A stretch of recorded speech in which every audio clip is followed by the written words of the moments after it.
17 नवंबर 1906 में जापान के एक छोटे से गांव कोमियो में एक बच्चा पैदा हुआ। उसके वालिद लोहार थे, मगर वो पार्ट टाइम साइकिल मरम्मत करते थे। इस बच्चे को पढ़ाई का कोई शौक़ नहीं था। उसने अपना बचपन अपने वालिद की मदद करते हुए गुजारा था। इस बच्चे का नाम सोचाइरो होंडा था, लेकिन यह किसको मालूम था कि यही बच्चा आने वाले वक्त में दुनिया की तीसरी बड़ी कार मैन्युफैक्चरिंग कंपनी का मालिक होगा। नॉलेज टीवी की वीडियोस में एक बार फिर खुशामदीद। 8 साल की उम्र में होंडा ने एक दिन साइकिल मरम्मत करते हुए फोर्ड कंपनी की एक कार देखी, जिसको देखकर इसके दिल में कार मैकेनिक बनने का शौक़ पैदा हुआ। 1921 में 15 साल की उम्र में होंडा अपना घर-बार छोड़कर टोक्यो चला गया और वहाँ की एक ऑटोमोबाइल कंपनी आर्ट शुकाई में मैकेनिक की जॉब करने लगा। लेकिन वहाँ का मालिक कई माह तक होंडा से वर्कशॉप के काम की बजाय सफाई सुथराई और दीगर फालतू काम करवाता रहा। होंडा बहुत परेशान था, क्योंकि जिस शौक़ के हाथों मजबूर होकर उसने अपना घर-बार छोड़ा था, अभी तक वो उससे कोसों दूर था।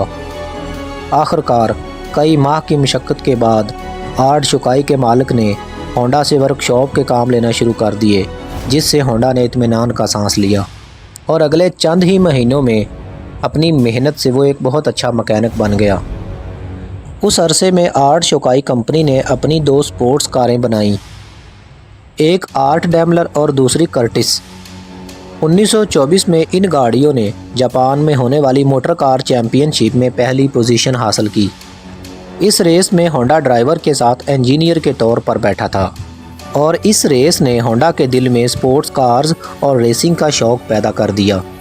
6 साल तक इसी वर्कशॉप में काम करने के बाद 1928 में आर्ट शुकाई के मालिक ने जापान के एक शहर हमामात्सु में अपना एक और सर्विस स्टेशन खोला और उसने होंडा के काम और तजर्बे को देखते हुए इस नए सर्विस स्टेशन की तमाम जिम्मेदारी होंडा को दे दी और सिर्फ 2 साल के अरसे में होंडा की मेहनत और लगन से ये ब्रांच भी काफ़ी मकबूल हो गई।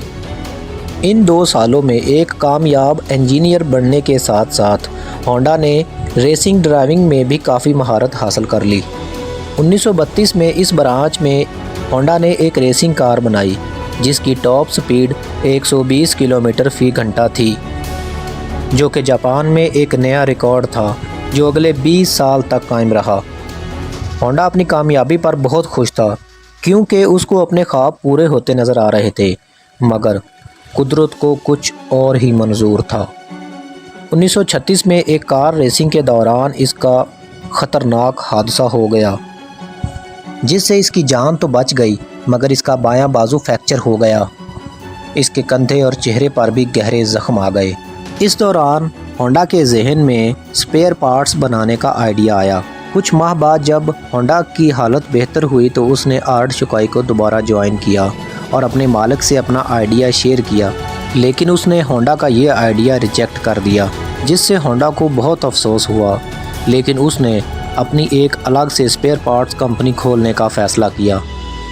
लिहाजा 1937 में होंडा ने अपने एक दोस्त के साथ मिलकर तोकाई सेकी के नाम से एक छोटी सी कंपनी बना ली, जिसमें वो पिस्टन रिंग्स बनाने की कोशिश किया करते, लेकिन वो पिस्टन बनाने में मुसलसल नाकाम हो रहा था। वो दिन के वक्त आर्ट शुकाई कंपनी में काम करता और रात के वक्त अपनी अलग कंपनी के लिए पिस्टन बनाने की कोशिश करता रहता, लेकिन बेहद मेहनत और कोशिश के बावजूद भी सोचाइरो होंडा बार बार फेल होता जा रहा था। 1939 में 3 साल की लगातार मेहनत और कोशिश के बाद आखिरकार होंडा एक पिस्टन बनाने में कामयाब हो गया। फिर उसने आर्ट शुकाई की जॉब छोड़ दी और अपना फुल टाइम अपनी कंपनी में मेहनत करने में लगाता। अगले कई महीनों की मेहनत के बाद उसने 50 सैंपल्स टोयोटा कंपनी को भेजे, लेकिन उसके 50 में से 47 सैंपल्स रिजेक्ट हो गए, क्योंकि वो टोयोटा के मयार के मुताबिक नहीं थे। ये खबर होंडा पर बिजली बनकर गिरी और वो बेहद परेशान हो गया, क्योंकि कई सालों की अनथक और लगातार मेहनत के बावजूद भी नाकामी उसके सामने खड़ी थी।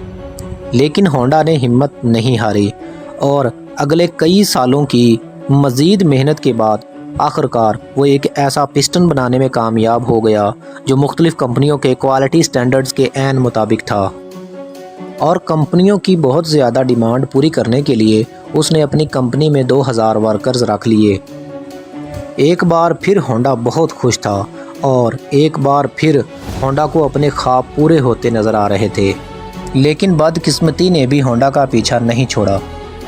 दूसरी बड़ी आलमी जंग शुरू हो गई और 1944 में अमेरिका की बमबारी में इसकी कंपनी तबाह हो गई। लिहाजा एक बार फिर होंडा फेल हो गया और एक बार फिर होंडा की सारी खुशी और सारे ख्वाब जल के खाक हो गए। जंग के बाद होंडा ने अपने बचे खुचे एसेट्स टोयोटा कंपनी को $3000 में बेच दिए। 1946 में इसको आर्मी का एक छोटा सा इंजन मिला जिसको उसने अपनी साइकिल में लगाकर अपनी ट्रांसपोर्ट का मसला हल किया, लेकिन इस आइडिया को लोगों ने बहुत ही ज़्यादा पसंद किया और अब होंडा ने यूज्ड इंजन्स की मदद से ये साइकिल तैयार करना शुरू कर दिए। मज़ीद कुछ सालों की लगातार मेहनत के बाद 1951 तक होंडा ने अपनी पहली मोटरसाइकिल तैयार कर ली जिसका नाम सुपर कब था और लोगों ने पहली दफ़ा होंडा का लोगो भी देखा। 1958 तक होंडा की मोटर बाइक्स ने बहुत सी मशहूर कंपनियों को पीछे छोड़ दिया और 1962 तक होंडा ने अपनी पहली स्पोर्ट्स बाइक भी तैयार कर ली और इसी साल इंटरनेशनल रेसिंग चैम्पियनशिप में पहली पोजीशन भी हासिल की। इस रेस ने होंडा को पूरी दुनिया में मशहूर कर दिया और 1968 तक होंडा बाइक्स के 1 करोड़ यूनिट सेल हो गए। लिहाजा 62 साल की उम्र में सोचाइरो होंडा अब कामयाब हो चुका था, लेकिन अभी तक होंडा के जहन में कार बनाने का शौक़ बाकी था।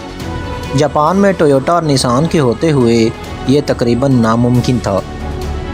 अगले कई सालों की कोशिश के बाद होंडा ने अपनी पहली गाड़ी पिकअप ट्रक T360 लॉन्च की जो बुरी तरह फेल हो गई। लेकिन सोचाइरो होंडा अपनी ज़िंदगी में इतनी बार फेल हो चुका था कि अब इसको फेल होने से डर ही नहीं लगता था। लिहाजा होंडा ने कुछ अरसे के बाद अपनी पहली स्पोर्ट्स कार S500 लॉन्च की जिसके सिर्फ 1300 यूनिट ही सेल हुए। लिहाजा ये कोशिश भी नाकाम हो गई।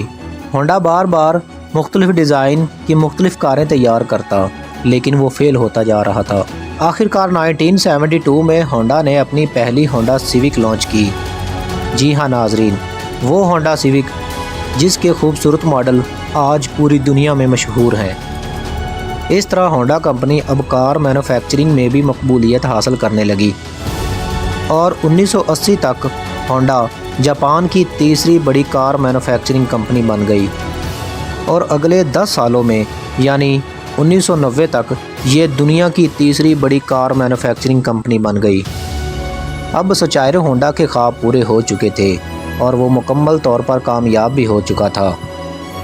इसके बाद 5 अगस्त 1991 को 84 साल की उम्र में सोचाइरो होंडा इस दुनिया से रुखसत हो गए। लेकिन आज भी हमें बहुत सी छोटी बड़ी गाड़ियों, मोटरसाइकिलों और दीगर दर्जनों इंजन्स पर होंडा का नाम नज़र आता है। उम्मीद है कि नॉलेज टीवी की ये वीडियो आपको बहुत पसंद आई होगी। इसको ज़्यादा से ज़्यादा लाइक और शेयर करें और ऐसी बहुत सी इंटरेस्टिंग वीडियोज़ के लिए चैनल को सब्सक्राइब करें। शुक्रिया।